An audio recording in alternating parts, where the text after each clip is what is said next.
आज एक महापुरुष को पढ़ रहे थे हम, उन्होंने एक बहुत अच्छी बात लिखी, अमीर में और गरीब में क्या अंतर है।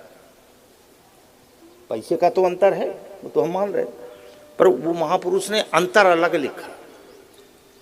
आप भी सुन के जाना साहब, अमीर में और गरीब में उन्होंने जबरदस्त अंतर बताया। अमीर में और गरीब में केवल एक अंतर है, शब्द पे ध्यान देना, अमीर में और गरीब में केवल एक अंतर है। क्या अंतर है? गरीब को आज की रोटी की चिंता है और अमीर को कल की रोटी की चिंता है। ज्यादा अंतर नहीं है। गरीब कब की चिंता कर रहा है?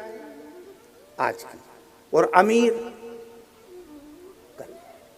मेरे बाद परिवार का क्या होगा, मेरे बाद पत्नी का क्या होगा, मेरे बाद बाल बच्चों का क्या होगा, इसी में अमीर आदमी साहब परेशान।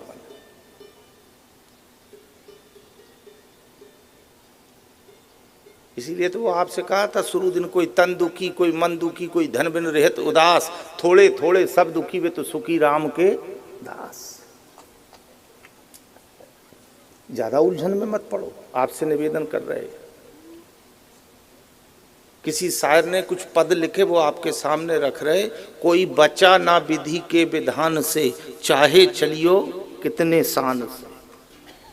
विधाता ने कुछ चीजें अपने हाथ में रखी है, 6 चीजें ऐसी लिखी है जो विधाता के हाथ में, अपने हाथ में नहीं है। हानि लाभ, जीवन मरण, जस अपजस विधि हाथ, ये 6 चीजें विधाता के हाथ में है, अपने हाथ में नहीं है साहब। और ये अपन अपने कंट्रोल में लेना चाहते। हानि लाभ विधाता के हाथ में, जीवन मरण विधाता के हाथ में है, यश अपयश विधाता के हाथ में। और ये 6 चीजों में पूरा जीवन है साहब। और अपन इनकी कंट्रोलिंग चाहते कि मेरे हाथ में आ जाए। बोलो है सही बात? मैं जैसा चाहूं वैसा हो जाए, क्या संभव है? नहीं है। और उसी में दुख का कारण क्या? बस दुख का कारण यही है। और हम लोगों से निवेदन करते हैं, मन चीती ना होए प्रभु चीती तत्काल, बलि चाहा आकाश को पर भेज दिया पाताल। बलि की इच्छा थी मैं स्वर्ग का राजा बनूं, इसीलिए उसने वही 99 में एक की है। बलि की इच्छा है मैं स्वर्ग का राजा बनूं, पर नारायण की इच्छा है तू स्वर्ग का नहीं, तू पाताल का राजा बनेगा। अब ईमानदारी से बताओ, बलि की इच्छा चली या नारायण की इच्छा चली? नारायण की चली नहीं, बलि की तो कोई चली नहीं, वो पाताल में पहुंच गया।